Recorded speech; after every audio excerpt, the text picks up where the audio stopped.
ಸರ್ಕಾರಿ ನೌಕರರ ಸಂಘ ಬೆಂಗಳೂರು ಜಿಲ್ಲಾ ಶಾಖೆ ಗದಗ ವತಿಯಿಂದ ನಾನು ಬಸವರಾಜ್ ಬಳ್ಳಾರಿ ನೌಕರರ ಸಂಘದ ಜಿಲ್ಲಾ ಅಧ್ಯಕ್ಷನಾಗಿ ಮುಂಬರತಕ್ಕಂಥ ದೀಪಾವಳಿ ಹಬ್ಬದ ಶುಭಾಶಯಗಳನ್ನು ಕರ್ನಾಟಕದ ಸಮಸ್ತ ಜನತೆಗೆ ಶುಭಾಶಯಗಳನ್ನು ತಿಳಿಸ್ತಾ, ಜೊತೆಗೆ ಸಮಸ್ತ ರಾಜ್ಯ ಸರ್ಕಾರಿ ನೌಕರರಿಗೆ, ಗದಗ ಜಿಲ್ಲಾ ಸರ್ಕಾರಿ ನೌಕರರಿಗೆ, ಅವೆಲ್ಲ ಮಾಧ್ಯಮದವರಿಗೆ ಕೂಡ ನನ್ನ ದೀಪಾವಳಿ ಹಬ್ಬದ ಶುಭಾಶಯಗಳನ್ನು ತಿಳಿಸ್ತಾ, ಎಲ್ಲರ ಬದುಕಿನಲ್ಲಿ ವಿಶೇಷವಾಗಿ ಇಡೀ ಭಾರತದಾದ್ಯಂತ ಈ ಒಂದು ದೀಪಾವಳಿ ಹಬ್ಬವನ್ನು ಬಹಳ ವಿಶಿಷ್ಟ ರೀತಿಯಲ್ಲಿ ಜಗತ್ತಿನಲ್ಲೇ ಒಂದು ವಿಶಿಷ್ಟವಾಗಿರ್ತಕ್ಕಂಥ ಒಂದು ವಿನೂತನವಾಗಿರ್ತಕ್ಕಂಥ ಒಂದು ದೀಪಾವಳಿ ಹಬ್ಬ.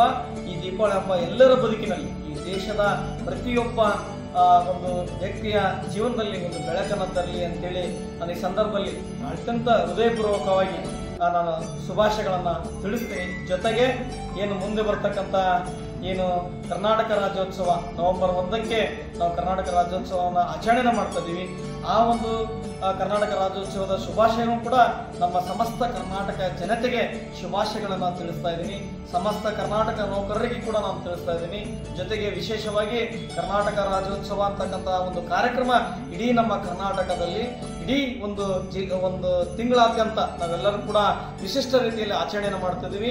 ಆ ಆಚರಣೆ ಮಾಡೋದ್ರ ಮುಖಾಂತರವಾಗಿ ಕನ್ನಡ ನಾಡಿನ ರಕ್ಷಣೆಗಾಗಿ, ಅದರ ಸೇವೆಗಾಗಿ ನಾವೆಲ್ಲರೂ ಕೂಡ ಪಣ ತೊಡೋಣ. ಆ ನಿಟ್ಟಿನಲ್ಲಿ ಕನ್ನಡಾಂಬೆಯ ಆಶೀರ್ವಾದವನ್ನು ಕೊಡುವುದರ ಜೊತೆಗೆ ನಾವೆಲ್ಲರೂ ಕೂಡ ಕರ್ನಾಟಕ ರಾಜ್ಯೋತ್ಸವದ ಶುಭಾಶಯಗಳನ್ನು ತಿಳಿಸ್ತಾ ಇದ್ದೇನೆ. ನಮಸ್ಕಾರ.